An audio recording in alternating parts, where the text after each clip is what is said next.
Hello बच्चों, कैसे हैं आप लोग? उम्मीद करता हूं कि आप सभी अच्छे होंगे। मैं आशीष पांडे आपका अपने यूट्यूब चैनल पीसीएस मार्गदर्शक पर स्वागत करता हूं। जैसा कि आप अपनी स्क्रीन पर देख रहे हैं कि एक बार फिर से आपको सरकारी अधिकारी बनने का मौका मिल रहा है। इसमें क्या-क्या चीज़ें होंगी, क्या नहीं होंगे, हम आपको इन सभी चीज़ों के बारे में ज़िक्र करेंगे।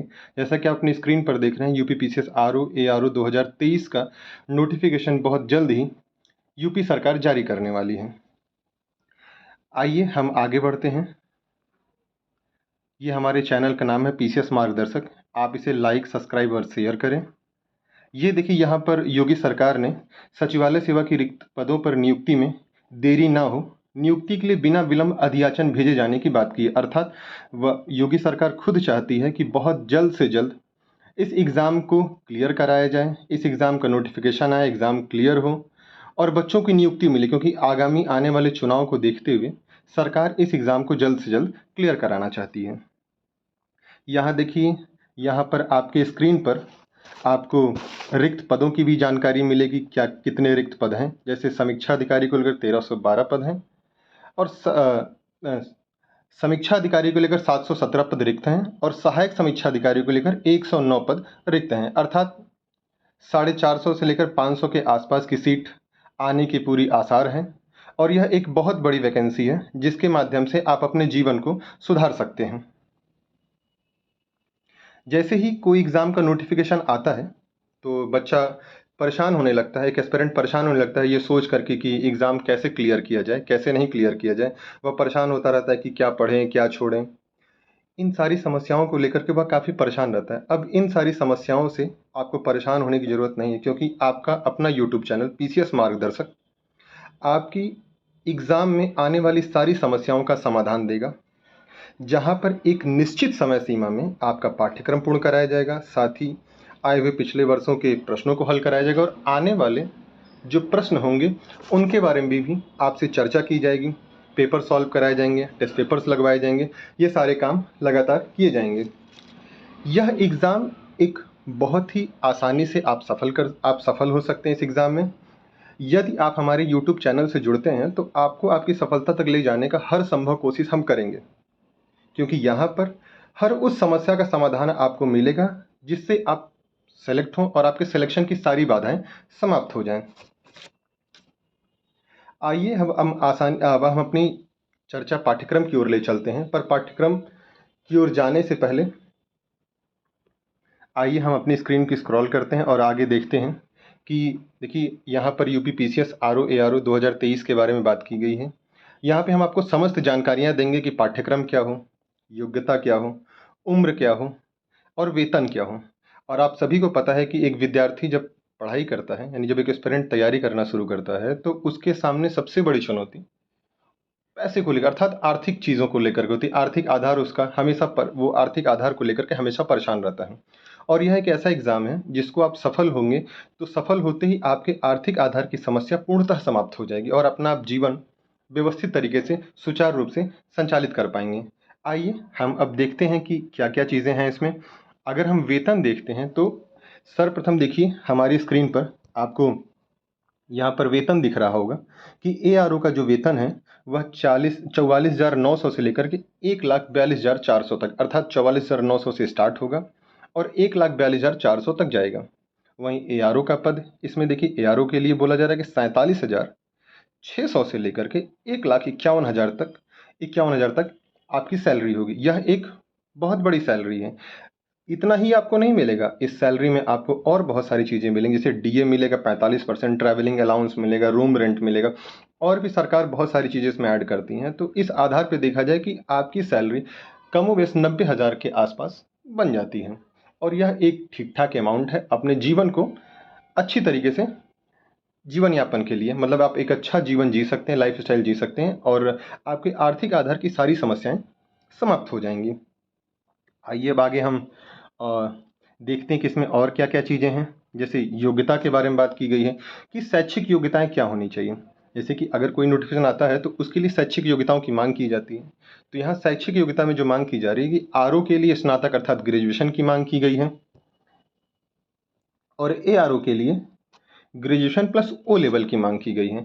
पर अभी यह और साथ ही साथ इसमें ओ लेवल जिसके पास नहीं है उनके पास अगर ओ लेवल के समकक्ष 1 साल की कोई कंप्यूटर कोर्स होगा तो वह मान्य किया जाएगा। पर अभी नोटिफिकेशन आना बाकी है। नोटिफिकेशन आने के बाद यह क्लियर हो पाएगा कि ओ लेवल के साथ साथ और कौन कौन सी डिग्रियां मान्य की जाएंगी। आइए हम आगे अब उम्र की चर्चा करते हैं कि उम्र क्या क्या मांग कर रहे हैं, मतलब कि एलिजिबिलिटी क्या होगी उम्र की। तो देखा जाए कि सामान्य वर्ग के जो व्यक्ति होंगे उनके लिए 21 से 40 साल, जो ओबीसी एससी एसटी और एएसएम के होंगे उनका 21 साल से लेकर 45 साल, और जो हैंडीकैप होंगे वह 21 साल से लेकर के 55 साल तक उम्र तक वो एग्ज़ाम दे सकते हैं। आइए अब हम अपना ध्यान जो है प्रारंभिक परीक्षा के पाठ्यक्रम की ओर ले चलते हैं, जिसके बारे में हमें विशेष चर्चा करनी थी। हमारे वीडियो का पर्पस भी यही था कि हम आपको प्रारंभिक परीक्षा के पाठ्यक्रम से अवगत कराएं। जैसा कि आप देख रहे हैं अपनी स्क्रीन पर, आपको यहाँ पे जीएस के पेपर भी होंगे और हिंदी के भी पेपर होंगे, और दोनों के दोनों पेपर ऑब्जेक्टिव होंगे। जीएस ऑब्जेक्टिव अर्थात सामान्य अध्ययन का जो पेपर होगा उसमें 140 क्वेश्चन होंगे और 140 मार्क्स होंगे। और इसमें साथ ही आप देखेंगे आपको 2 घंटे का टाइम मिलेगा, और जो निगेटिव मार्किंग होगी 1/3 होगी। अर्थात मतलब देखा जाए तो टाइम टू मतलब 2 घंटे का टाइम ठीक है, और एक 1/3 निगेटिव वो भी ठीक है, क्योंकि 140 क्वेश्चन जो होते हैं इसमें से 60 से 70% क्वेश्चन आपके फैक्चुअल होंगे और 30 से 35% क्वेश्चन जो होंगे आपके वो कॉन्सेप्चुअल क्वेश्चंस होंगे। तो कॉन्सेप्चुअल क्वेश्चंस को सॉल्व करने के लिए थोड़ा सा टाइम चाहिए होता है, तो उस हिसाब से ये टाइम इन्होंने ठीक रखा है। वहीं हिंदी जो है, हिंदी में भी ऑब्जेक्टिव क्वेश्चंस होंगे सारे, और 60 के 60 को इसमें हिंदी के 60 क्वेश्चन आएंगे, ये 60 मार्क्स के होंगे। और यहाँ पे टाइम आपको 1 घंटे मिलेगा, और यहाँ पे भी निगेटिव मार्किंग 1/3 होगी। आइए हम अपनी बात को और आगे बढ़ाते हैं। और यह पेपर GS1 GS2 मतलब GS1 और हिंदी ऑब्जेक्टिव ये दोनों क्वालिफाइंग पेपर हैं, और इसमें इसके मार्क्स मेंस में नहीं जोड़ेंगे, तो इसको लेकर के बहुत परेशान नहीं होना। हाँ, हालांकि आपको इस एग्ज़ाम में एक मेरिट बनेगी, उस मेरिट को टच करना है ताकि आप मेंस एग्ज़ाम तक पहुंच सकें। आइए हम आगे अब यहाँ पे बात करते हैं कि सामान्य अध्ययन में क्या क्या सब्जेक्ट हैं, और सब्जेक्ट में क्या क्या आपको हमारी संस्थान द्वारा पढ़ाया जाएगा, और साथ ही साथ नोटिफिकेशन के आधार पर क्या क्या उन्होंने मांग किया, क्या आपका सिलेबस होगा। आइए इसके बारे में चर्चा करते हैं हम। तो देखिए आपकी स्क्रीन पर आपको दिख रहा होगा कि सामान्य विज्ञान में बायो के क्वेश्चन, फिजिक्स क्वेश्चन और केमिस्ट्री के क्वेश्चन आएंगे, और यह क्लास 8th लेवल तक के इसमें आपसे नॉलेज मांगी जाती है, मतलब 8th तक की सामान्य अध्ययन आपके पास होना चाहिए इसका। फिर भारतीय इतिहास की बात की जा रही है, तो भारतीय इतिहास में प्राचीन काल, मध्यकाल और आधुनिक भारत की बातें इसमें बात की जाएगी। इसमें मतलब प्राचीन, मध्य, आधुनिक काल से संबंधित क्वेश्चंस आएंगे, राष्ट्रीय आंदोलन के क्वेश्चंस आएंगे, और साथ ही साथ राष्ट्रीय आंदोलन के क्वेश्चंस आएंगे। यहाँ पर कुछ मिस्टेक्स हो गई है बच्चों, ध्यान से देखिए, ये लाइन यहाँ पे गलत लिखा है, इसमें सुधार किया जाएगा। मतलब कि इसमें ये भूगोल का एरिया है कि भारत और विश्व का भूगोल आएगा।